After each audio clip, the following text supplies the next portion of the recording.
Bismillahirrahmanirrahim. Assalamualaikum warahmatullahi wabarakatuh.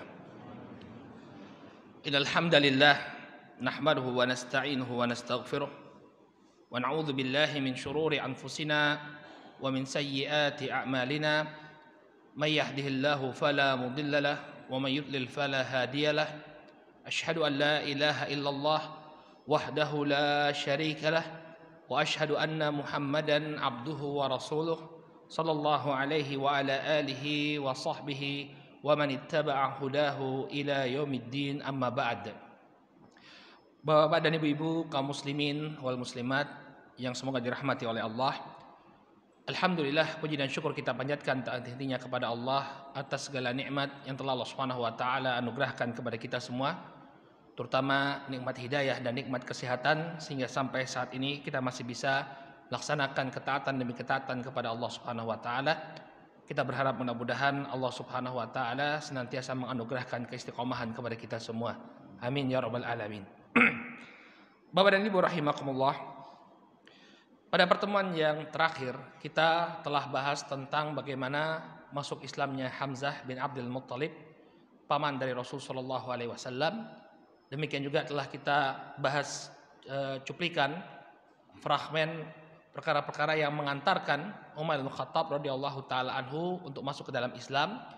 Telah kita sebutkan bahwa ketika itu Umar bin Khattab, dalam sebagian riwayat disebutkan bahwa beliau radhiyallahu taala anhu di suatu malam bertemu atau di suatu malam dia mendapati Rasul sallallahu alaihi wasallam membaca Al-Qur'an. Nah, ini mulai masuknya hidayah pada diri Umar, hatinya bergetar. Kemudian juga telah kita sebutkan bagaimana simpati yang ditunjukkan oleh Umar kepada para sahabat yang berhijrah ke negeri Habasyah. Sebagaimana yang dikisahkan oleh Laila Ummu Abdillah bahwa Umar mendoakan kaum muslimin yang berhijrah ke negeri Habasyah, sahibakumullah, semoga Allah Subhanahu wa taala senantiasa menyertai kalian. Namun hadirin yang dimuliakan oleh Allah, pada diri Umar tetap terdapat pengingkaran kepada ajarannya Rasul sallallahu alaihi wasallam. Kalau kita melihat bagaimana statementnya Umar yang menjadi latar belakang kenapa dia tetap membenci ajarannya Rasul sallallahu alaihi wasallam, karena permasalahan yang muncul di tengah-tengah masyarakat Quraisy dari munculnya dakwah Nabi sallallahu alaihi wasallam. Karena mereka melihat dia melihat bahwa masyarakat menjadi terpecah belah. Ya, kemudian anak-anak mulai membangkang kepada orang tuanya, berani mencela sesembahan-sesembahan yang ini sudah menjadi tradisi mereka selama generasi, ya beberapa generasi. Maka inilah yang menjadi latar belakang Umar. Sampai suatu ketika disebutkan oleh Al-Imam Ibnu Ishaq rahimahullahu taala bahwa Umar ini memiliki keinginan untuk membunuh Rasul sallallahu alaihi wasallam. Sebutkan oleh Al-Imam Ibnu Ishaq, fa kharaja Umar yauman mutawashihan saifahu yuridu Rasulullah sallallahu alaihi wasallam. Maka suatu hari Umar itu keluar dalam keadaan dia menghunus pedangnya. Dia ingin mencari Rasul sallallahu alaihi wasallam warahtan min ashabih, dan sekelompok dari sahabatnya Rasul alaihi salatu wasallam. Jadi dia menghunus pedangnya ingin membunuh Rasul sallallahu alaihi wasallam dan para sahabat. Qad dzukiru lahu annahum qad ijtama'u fi baitin inda Safa. Nah, ketika itu Umar mendapatkan kabar bahwa Rasul sallallahu alaihi wasallam sedang berada di sebuah rumah yang berada di dekat Bukit Safa. Siapa yang masih ingat rumah siapa itu? Al-Arqam, ya, di Dar Al-Arqam, di rumahnya Al-Arqam. Nah, ketika Umar bin Khattab sedang menuju tempat tersebut, beliau bertemu dengan seorang yang bernama Nu'aim bin Abdillah Al-Adawi, masih satu kabilah dengan Umar bin Khattab. Falakiyahu Nu'aim bin Abdillah faqala lahu aina turidu ya Umar. Maka kemudian dia bertemu dengan Nu'aim bin Abdillah. Nu'aim bin Abdillah Al-Adawi mengatakan kepada Umar, aina turidu ya Umar? Kemana engkau akan pergi? Ingin kemana engkau wahai Umar? Dan dalam sebagian riwayat disebutkan bahwa Nu'aim bin Abdillah Al-Adawi ini sudah masuk Islam, tapi dia menyembunyikan keislamannya dari manusia. Kita bisa lihat bagaimana perannya Nu'aim bin Abdillah untuk menyelewengkan Umar dari membunuh Rasulullah SAW, dipalingkan ke tempat yang lain. Ya. Kemudian kata Umar ketika ditanya, mau kemana engkau Umar? Beliau mengatakan uridu Muhammadan. Ya. Aku menginginkan Muhammad. Hada sabi. Ya. Dia ini adalah sabi. Sabi ini adalah ungkapan orang-orang Quraisy bagi orang-orang yang meninggalkan ajaran nenek moyang. As-sabi, ya. Ini yang menjadi latar belakang. Umar menjelaskan alasannya kenapa dia ingin membunuh Rasul sallallahu alaihi wasallam. Alladzi farraqa amra Quraisy. Ya. Di mana dia telah memecah belah persatuan orang-orang Quraisy. Dulu menurut perspektif Umar, ya, orang-orang Quraisy ini bersatu mereka, nggak ada perpecahan. Walaupun sebenarnya mereka juga sering gontok-gontokan, tapi menurut Umar ya tidak ada yang mencela sesembahannya. Mereka satu, keyakinannya satu. Alladzi farraqa amra Quraisy wasaffahu ahlamaha. Kemudian dia membodoh-bodohi ya anak-anak muda dari kalangan orang-orang Quraisy. Wa abadinaha, dan juga mencela agamanya orang Quraisy. Wasabbaha alihatana, demikian juga dia mencela sesembahan-sesembahannya orang-orang Quraisy. Fa'aqtulahu, maka karena inilah aku akan membunuhnya. Nah, di sini kita bisa melihat latar belakang Umar. Kenapa dia membenci Rasul sallallahu alaihi wasallam? Karena dia melihat bahwa ajaran yang dibawa oleh Nabi sallallahu alaihi wasallam ini memecah belah masyarakat, membodoh-bodohi anak muda. Demikian juga mencela agama yang sudah turun-temurun menjadi agama mereka, demikian juga mencela berhala-berhala yang mereka sembah. Maka kemudian Nu'aim bin Abdillah, nah di sini kita bisa melihat bagaimana usaha Nu'aim bin Abdillah untuk mengalihkan Umar dari membunuh Rasul sallallahu alaihi wasallam. Ya, tentu orang yang masuk Islam, orang yang sudah Islam, ya, dia bersaksi bahwa Allah adalah satu-satunya ilah yang berhak disembah dan Muhammad adalah Rasulullah, maka konsekuensinya dia harus mencintai Rasulullah. Maka kelihatan di sini bahwa Nu'aim bin Abdillah berusaha untuk memalingkan Umar dari membunuh Rasul sallallahu alaihi wasallam. Faqala lahu Nu'aim, wallahi laqad gharratka nafsuk min nafsika ya Umar. Atara bani Abdi Manaf tarikika tamshi 'alal ard, ya, wa qad qatalta Muhammadan. Wahai Umar, demi Allah, engkau telah tertipu dengan dirimu sendiri. Apakah engkau merasa Banu Abdi Manaf, ini keluarga besarnya Nabi alaihi salatu wasalam, akan tinggal diam membiarkanmu berjalan begitu saja di atas muka bumi ini setelah engkau membunuh Muhammad? Ya. Jadi dia diajak untuk berpikir. Ya. Apakah engkau berpikir kalau kamu membunuh Muhammad kemudian Banu Abdi Manaf akan membiarkanmu begitu saja? Dalam sebagian riwayat Umar mengatakan, sepertinya engkau wahai Nu'aim telah berada di agamanya Muhammad, di atas agamanya Muhammad. Ya, jadi kenapa ada indikasi bahwa Nu'aim ini ingin memalingkan beliau. Jadi beliau sudah menduga bahwa Nu'aim ini sudah masuk Islam. Ya. Kemudian kata Nu'aim bin Abdillah, afala tarju ila ahli baitik fatuqima amrahum. Apakah tidak baik bagimu, tidak lebih baik bagimu wahai Umar, engkau kembali saja kepada keluargamu, kemudian engkau luruskan mereka. Ya. Umar kaget, apa maksudnya si Nu'aim ini? Kenapa saya ingin membunuh Muhammad tapi disuruh kembali melihat kepada keluarganya, kepada karib kerabatnya? Ada apa ini? Wa ayu ahli baiti, ya. Keluargaku yang mana, kata Umar? Apa maksudmu?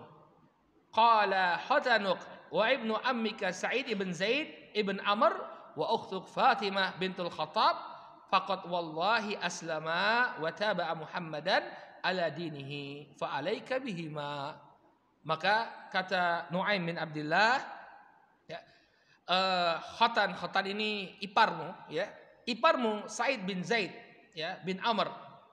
Sa'id bin Zaid bin Amr ini salah seorang sahabat yang juga telah dijanjikan oleh Rasulullah SAW masuk surga, yang dikenal sebagai al-asyarah al-mubasysyaruna bil jannah. Abu Bakar fil jannah, Umar fil jannah, Utsman fil jannah, Ali fil jannah, Talha fil jannah, Zubair fil jannah, Abdurrahman bin Auf fil jannah, Sa'id fil jannah, Sa'ad fil jannah, wa Abu Ubaidah bin Jarrah fil jannah. Ada 10 sahabat yang disebutkan oleh Nabi sallallahu alaihi wasallam dalam satu rangkaian termasuk penghuni surga. Abu Bakar, Umar, Utsman, Ali, 4 khulafaur rasyidin. Kemudian Talhah, Zubair, Abdurrahman bin Auf, kemudian Sa'id bin Zaid, Sa'ad bin Abi Waqqas, kemudian Abu Ubaidah bin Jarrah. Salah satunya adalah Sa'id bin Zaid. Ya. Sa'id bin Zaid ini bapaknya Zaid bin Amr.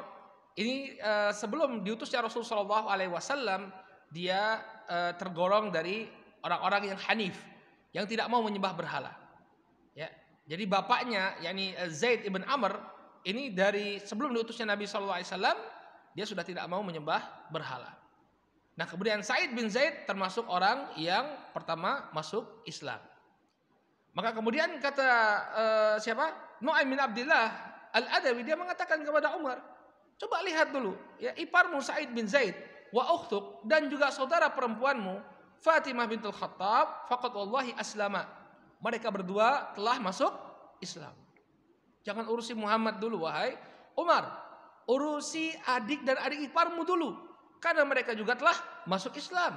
Wa taba'a Muhammadan sallallahu alaihi wasallam, dan mereka telah mengikuti Muhammad sallallahu alaihi wasallam. Fa alaika bihima, maka hendaknya kau urusi terlebih dahulu mereka berdua. Maka kemudian Umar bin Khattab pun ya kembali mencari, ya, dia batalkan dulu rencana untuk membunuh Rasul sallallahu alaihi wasallam, mencari Rasul sallallahu alaihi wasallam di rumah yang berada di dekat Bukit Safa. Qala faraja Umar amidan ila ukhtihi wa khatanih. Maka kemudian Umar pun kembali, ya, dengan bersegera, dengan bergegas dia kembali ke rumah saudara perempuannya dan juga iparnya. Wa indahuma Khabbab ibn al-Arad wa ma'ahu sahifah. Ketika itu di rumahnya Fatimah bintul Khattab ada sahabat Khabbab ibn al-Arad. Ya, dan mereka ketika itu di antara mereka ada lembaran-lembaran Al-Qur'an. Jadi dulu Al-Quran itu belum menjadi mushaf seperti sekarang, tapi ditulis secara terpisah. Ada yang ditulis di pelepah-pelepah kurma, ada yang ditulis di batu-batu, ada yang ditulis di lembaran-lembaran kulit. Nah, ketika itu Khabbab bin Arad ini sedang mengajari Sa'id bin Zaid dan juga Fatimah bintul Khattab. Nah, itu bagaimana Nabi Shallallahu Alaihi Wasallam melakukan tarbiyah, ya. Jadi yang namanya kajian itu tidak harus selalu di masjid, ya, tidak harus selalu di masjid. Memang kajian yang dilaksanakan di masjid ini adalah memiliki keutamaan tersendiri. Majtama'a qaumun fi baitin min buyutillah yatluna kitaballah wa yatadarasuna bainahum illa nazalat alaihimus sakinah wa khasyiyatuhumur rahmah wa habathumul malaikah wa dzakarahumullahu fi man indah. Tidaklah sekelompok kaum berkumpul di salah satu rumah dari rumah Allah, mereka membacakan kitabullah, saling mengajarkan satu sama lain, melainkan akan turun kepada mereka rahmat. Ya, nazalat alaihimus sakinah, akan turun kepada mereka ketenangan, dan mereka diliputi rahmat Allah, dilindungi oleh para malaikat dan dipuji-puji oleh Allah Subhanahu wa taala di hadapan malaikatnya. Memang benar, paling utama itu kajian di masjid. Tapi bukan berarti nggak boleh di rumah. Dahulu para sahabat itu dididik di rumah. Darul Arqam. Apakah Darul Arqam itu masjid? Tidak. Jawabannya rumah. Maka ini salah satu dalil yang menunjukkan bahwa pengajaran pun perlu diberikan di rumah-rumah. Khabbab bin Arad datang ke rumahnya Fatimah bintul Khattab dan mengajari Fatimah bintul Khattab dan suaminya Al-Quran. Qala fiha Toha, ya, yukri'uhuma iyaha. Di dalam lembaran tersebut ada surat Toha, di mana Khabbab bin Arad sedang mengajarkan kepada mereka berdua, ya, surat ini. Falamma sami'u hissa Umar, maka kemudian falamma sami'u hissa Umar taghayyab Khabbab fi mikhda'in lahum. Maka ketika mendengar derap langkahnya Umar, Khabbab langsung kemudian bersembunyi di mikhda. Mikhda itu kamar yang ada di dalam kamar. Jadi tempat mungkin seperti apa? Lemari, almari ya di tempat kita ya. Zaman dulu mungkin nggak punya lemari orang. Jadi ada tempat untuk mereka menaruh barang dalam kamarnya. Nah, disitulah Khabbab bin Arad kemudian bersembunyi. Ya. Qala qad sami'a Umar. Kemudian kata beliau, wa akhadhat Fatimah bintil Khattab as-sahifah faja'alatha tahta fakidaha. Kemudian Fatimah ibn Khattab mengambil lembaran-lembaran tersebut kemudian beliau sembunyikan. Tapi apa? Faqad sami'a Umar hina dana ilal bait qira'at Khabbab alaihima.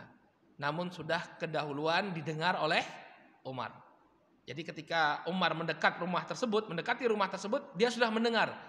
Ya, Khabbab bin Arad mengajari Fatimah dan Sa'id bin Zaid surat Thaha. Ya. Falamma dakhala qala ma hadhihi al-haynamah allati sami'tu. Maka kemudian kata Umar bin Khattab ketika dia masuk ke dalam rumahnya Fatimah, dia ucapkan apa suara apa istilahnya suara yang haynamah ini artinya suara yang terdengar sayup-sayup yang baru saja aku dengarkan. Qala lahu ma sami'ta syai'an. Maka keduanya mengatakan kepada Umar, wahai Umar, engkau tidak mendengar apapun. Qala bala wallahi laqad ukhbirtu annakuma ya taba'tuma Muhammadan ala dinihi. Bahkan demi Allah, aku telah dikabarkan kepadaku bahwa kalian berdua telah mengikuti Muhammad ya di atas agamanya. Ya. Fa batasha bi khatanihi Sa'id ibn Zaid faqamat ilahi ukhtuhu Fatimah bintul Khattab la takuffahu an zaujiha. Maka kemudian Umar pun memukuli Sa'id bin Zaid, iparnya.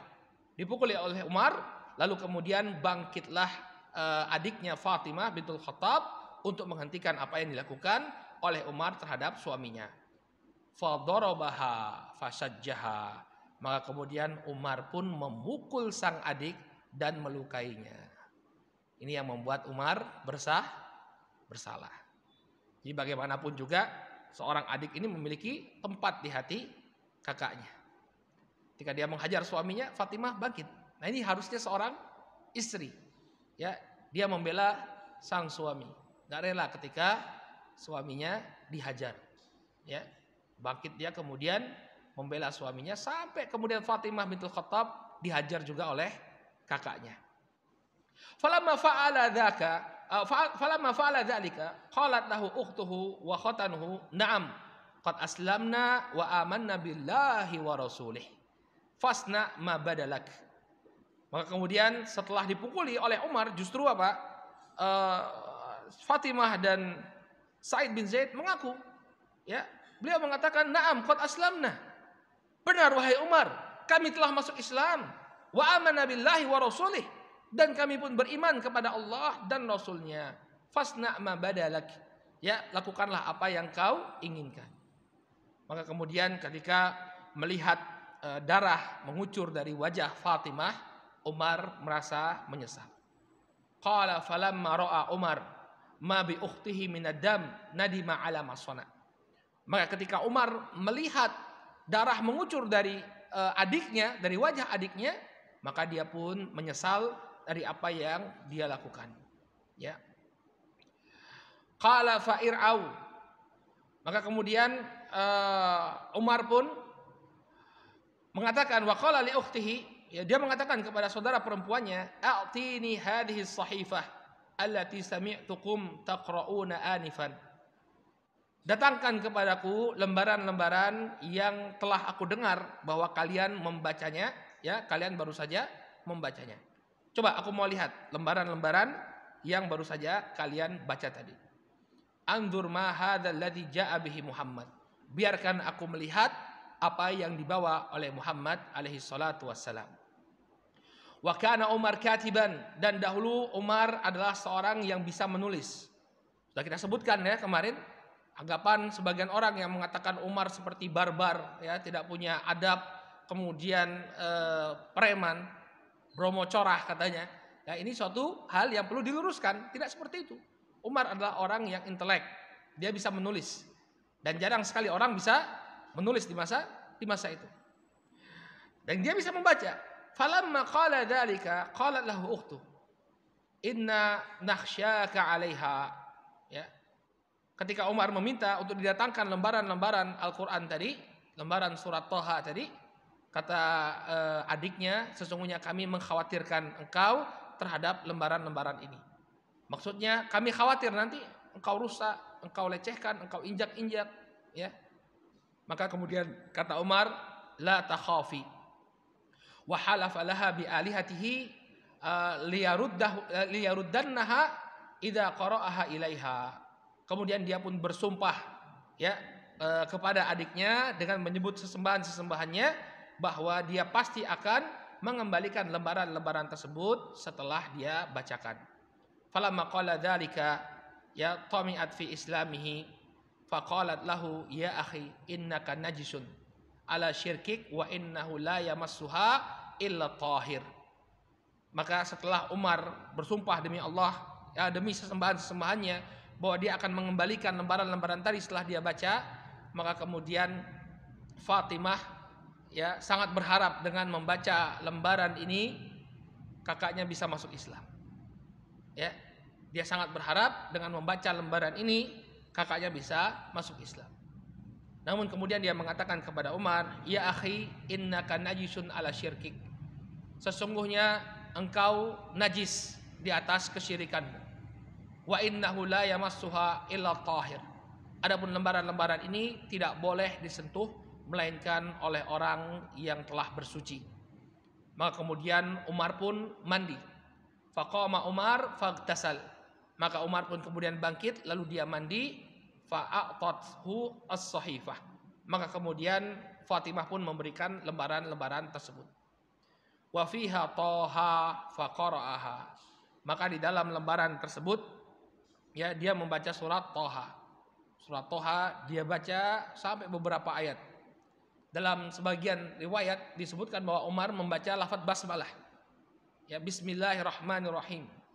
Kemudian beliau memuji, ya, alangkah indahnya nama-nama ini. Bismillahirrahmanirrahim. Dengan nama Allah yang Maha Pengasih lagi Maha Penyayang.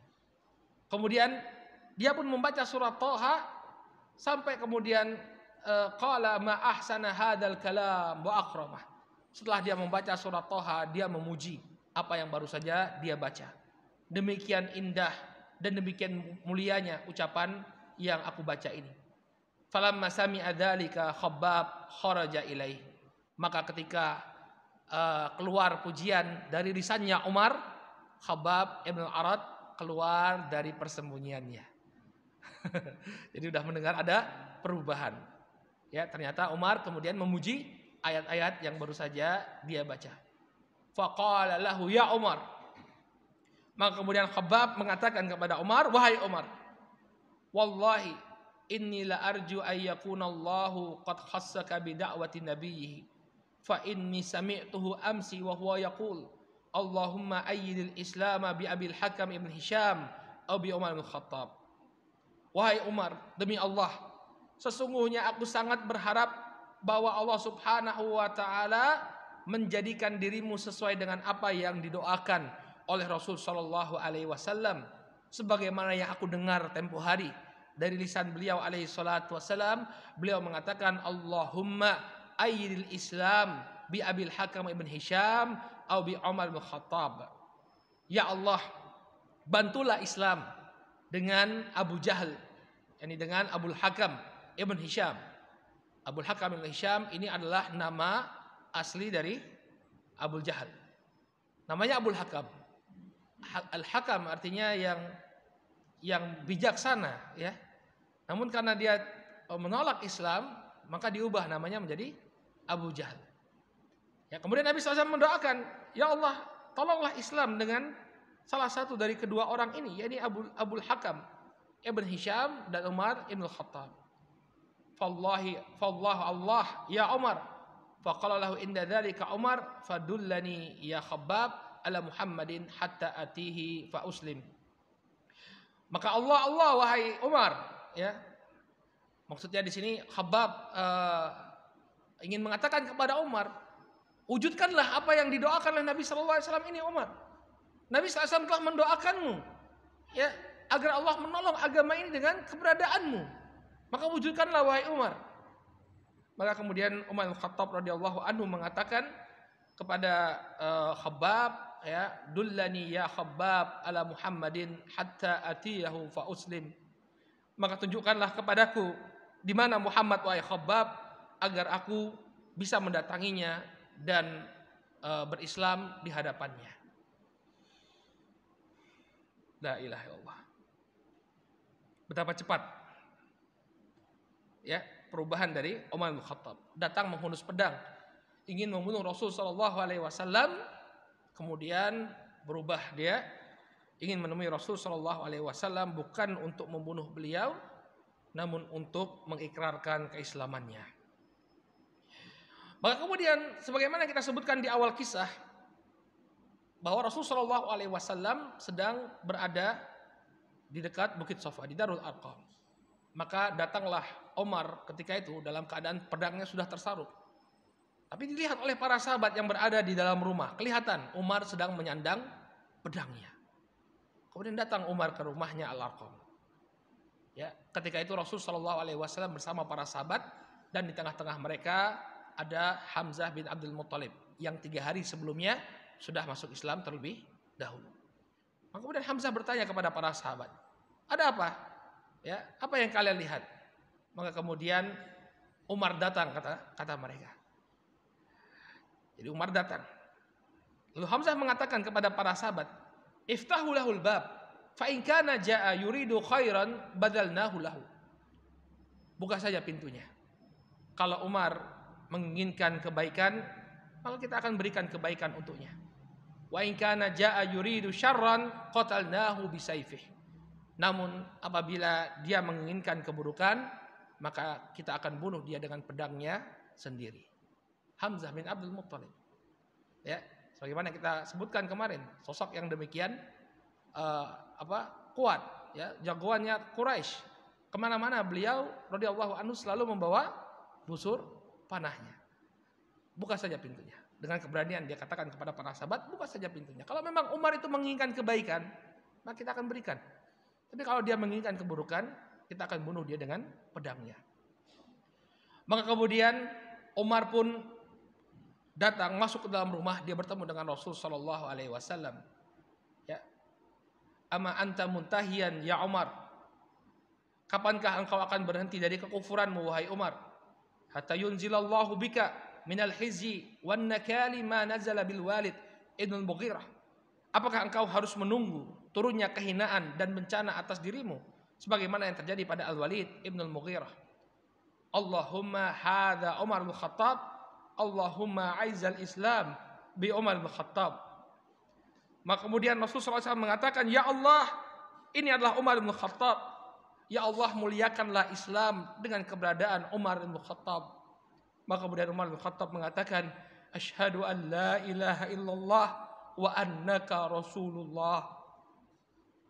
Aku bersaksi bahwa tidak ada sesembahan yang berhak untuk disembah melainkan Allah, dan aku bersaksi bahwa engkau adalah utusan Allah. Akhirnya Umar menyatakan keislamannya di hadapan Rasulullah sallallahu alaihi wa ala alihi wasallam. Kita bisa melihat ketika Allah Subhanahu wa taala berkenan untuk memberikan hidayahnya kepada seseorang, maka tidak ada yang bisa menghalangi hidayah tersebut. Umar bin Khattab dia pergi keluar untuk membunuh Rasul sallallahu alaihi wa ala alihi wasallam, namun kemudian ya kepergiannya itu berakhir pada 2 kalimat syahadah. Asyhadu an la ilaha illallah wa annaka Rasulullah. Aku bersaksi bahwa tidak ada sesembahan yang berhak untuk disembah kecuali Allah, dan aku bersaksi bahwa engkau adalah utusan Allah. Maka kemudian para sahabat pun bertakbir, Allahu Akbar, Allahu Akbar. Mereka bertakbir membesarkan Allah Subhanahu wa taala, bersyukur kepada Allah Subhanahu wa taala atas masuk Islamnya Umar bin Khattab, musuh yang selama ini menyiksa mereka, musuh yang selama ini menekan mereka. Allah berikan hidayah kepada Islam. Maka Umar bin Khattab ketika beliau Allah Subhanahu wa taala berikan hidayah ya kepada Islam, maka sesuai dengan apa yang didoakan oleh Nabi sallallahu alaihi wasallam, beliau bangkit sebagai pembela Islam. Bahkan kemudian keberadaannya sebagai seorang muslim berhasil menjadi tenaga baru atau kekuatan baru dalam Islam, sehingga Islam pun menjadi mulia. Inilah hadirin yang dimuliakan oleh Allah Subhanahu wa taala, kisah masuk Islamnya sahabat Umar bin Khattab radhiyallahu anhu. Berkali-kali kita mendengar kisah ini, namun tidak bosan untuk mendengarnya. Berkali-kali kita mendengar kisah ini dituturkan ataupun kita baca, namun setiap kali kita mengulangnya terasa bertambah iman kita, melihat bagaimana hidayah Allah Subhanahu wa taala Allah berikan kepada orang yang sebelumnya sangat memusuhi Islam dan memusuhi Rasul sallallahu alaihi wasallam. Maka penting sekali bagi kita untuk banyak-banyak berdoa kepada Allah Subhanahu wa taala agar Allah Subhanahu wa taala senantiasa menganugerahkan hidayahnya kepada kita semua. Baik. Perlu kita bahas, hadirin yang dimuliakan oleh Allah Subhanahu wa taala, ya, bahwa kisah keislaman Umar ini sangatlah masyhur. Ya, diriwayatkan oleh Al-Imam Ibnu Ishaq dalam sirahnya. Tapi perlu kita jelaskan tentang bagaimana polemik yang terjadi di kalangan para ulama tentang kesahihan kisah ini, agar antum tidak bertanya-tanya ketika membaca sebuah kitab sirah. Ya, terkadang ada para ulama yang tidak mengisahkan sama sekali, jadi diloncati. Ya, diloncati kisah masuk Islamnya Umar. Mereka hanya mengatakan ya Umar dulunya membenci Islam kemudian masuk Islam. Nah, adapun kisah yang dia menyatakan simpati terhadap kaum muhajirin yang akan pergi ke negeri Habasyah, maka kisahnya sahih. Adapun kisah yang barusan kita tuturkan, maka ini ada polemik di kalangan para ulama tentang keabsahannya. Al-Imam Al-Bukhari dalam sahihnya, beliau menyebutkan tentang bab Islamnya Umar, namun beliau tidak membawakan kisah ini. Baik. Kemudian Syekhul Islam Ibnu Taimiyah rahimahullah, ya, beliau tidak memastikan kesahihannya. Ketika membawakan kisah ini, beliau membawakannya dengan lafaz ruwiya. Ruwiya artinya diriwayatkan, jadi tidak dipastikan. Ya, tidak memastikan tentang kebenarannya. Syekh Al-Albani rahimahullah, demikian juga beliau tidak mensahihkan dan tidak mendhaifkan. Kemudian Syekh Ad-Doktor Akram Diya Al-Umari, beliau menyebutkan bahwa riwayat-riwayat ini tidak ada satupun yang sahih. Namun Al-Imam Ibnu Abdul Bar dalam Al-Isti'ab, beliau menyebutkan bahwa kisah ini derajatnya adalah hasan. Jadi ada polemik di kalangan para ulama tentang kesahihan kisah ini. Namun ya, kita ketika melihat ada nama seperti Al-Imam Ibnu Abdul Bar rahimahullah, demikian juga dikisahkan oleh Syekhul Islam, orang yang sekelas Syekhul Islam Ibnu Taimiyah rahimahullah, maka tidak mengapa bagi kita untuk menceritakannya, ya.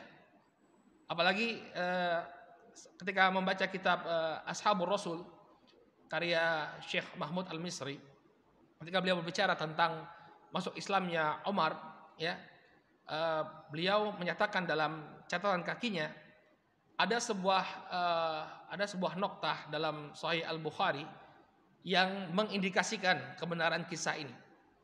Dari sahabat Sa'id bin Zaid, iparnya Umar tadi, beliau mengatakan, "Lau ra'aituni muthiki Umar alal Islam ana wa ukhtuhu wa ma aslam." Seandainya aku dan Fatimah, ya, aku dan saudaranya yakni Fatimah tidak mengokohkan Umar, mungkin dia tidak akan masuk Islam. Artinya ketika ada fragmen tadi kita lihat Umar ingin membaca apa? Surat Toha. Kemudian diberikan oleh Fatimah bintul Khattab radhiyallahu anha. Nah, kalau misalnya ini mungkin tidak dilakukan oleh siapa? Fatimah, mungkin Umar tidak jadi masuk Islam. Namun kemudian hal ini dilakukan oleh Fatimah, maka kemudian ini menjadi sebab hidayah Umar radhiyallahu anhu masuk Islam. Jadi ini kisah Umar bin Khattab radhiyallahu anhu. Dan kisahnya tidak berhenti sampai di situ. Umar, kita ketahui beliau memiliki keberanian yang teramat sangat. Ya, maka kemudian ketika beliau masuk Islam, Umar ini mengumumkan keislamannya di hadapan kaum musyrikin Quraisy sebagai bentuk tantangan kepada mereka. Disebutkan oleh Al-Imam Ibnu Ishaq, ya, beliau meriwayatkan dari Nafi' dari Abdullah bin Umar radhiyallahu anhuma, berarti sanadnya tersambung. Ya, Ibnu Ishaq meriwayatkan dari Nafi', Nafi' meriwayatkan dari Abdullah bin Umar. Abdullah bin Umar putranya Umar. Beliau mengatakan lamma aslama Abi Umar, qala ayyu Quraisyin anqalu lil hadis. Ketika bapakku masuk Islam, kata Abdullah, dia bertanya, siapa orang yang paling cepat untuk menyebarkan berita di tengah-tengah orang-orang Quraisy? Jadi di tengah-tengah mereka ada yang suka bergosip begitu ya. Siapa yang paling suka bergosip di tengah-tengah kita, yang paling cepat menyebarkan berita? Faqila lahu, maka kemudian dikatakan kepada Umar, Jamil bin Ma'mar al-Jumahi. Dialah Jamil bin Ma'mar al-Jumahi. Ini orang yang paling cepat menyebarkan berita. Faghada alaih, maka kemudian Umar pun pergi menemui Jamil bin Ma'mar al-Jumahi. Faqala lahu, ya, a'alimta ya Jamil anni qad aslamt. Ya. Wahai Jamil, tahukah engkau ya bahwa aku telah masuk Islam, wa dakhaltu fi dini Muhammad, dan aku telah masuk ke dalam agamanya Muhammad sallallahu alaihi wasallam. Ya. Jadi si tukang gosip ini malah diceritakan oleh Umar. Ya, Umar bercerita, saya sudah masuk Islam, saya sudah mengikuti agamanya Muhammad sallallahu alaihi wasallam. Ya. Qala fa wallahi ma raja'u hatta qama yajurru ridahu wattabahu Umar. Maka demi Allah, ya, maka Jamil ini tidak merespon apa yang dikatakan oleh Umar. Kemudian dia kabur sambil menarik ridanya, selendangnya. Kemudian dia kabur lalu diikuti oleh Umar. Wattaba'tu abi, dan aku pun mengikuti bapakku. Jadi Umar mengikuti si Jamil, kemudian Abdullah bin Umar mengikuti bapaknya. Hatta idza qama ala babil masjid, ya, sarakha bi a'la sautih. Maka ternyata apa yang dilakukan oleh si Jamil ini? Dia datang ke masjid, ya, di depan pintu masjid, yakni Masjidil Haram dekat Ka'bah. Kemudian dia berteriak dengan suara yang paling keras. Ya ma'syara Quraisy wa hum fi andiyatihim haulal Ka'bah. Dia mengatakan, wahai sekalian Quraisy. Ketika itu Quraisy sedang berkumpul-kumpul di sekitar Ka'bah. Ala inna Umar bin Khattab qad saba. Sesungguhnya Umar bin Khattab telah meninggalkan agama nenek moyangnya. Dia berteriak di hadapan orang-orang Quraisy. Maka kemudian Umar mengatakan, kadzabta, engkau berdusta. Apa yang kau katakan tidak benar. Aku bukan meninggalkan agama nenek moyangku, tapi aku telah berislam dan masuk kepada agamanya Muhammad sallallahu alaihi wasallam.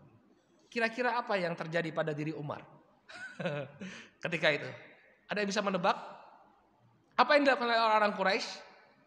Insyaallah kita akan kisahkan pada pertemuan yang akan datang bi'idznillah taala. Naktafi lahuna subhanakallahumma bihamdika asyhadu an la ilaha illa anta astaghfiruka wa atubu ilaik. Assalamualaikum warahmatullahi wabarakatuh.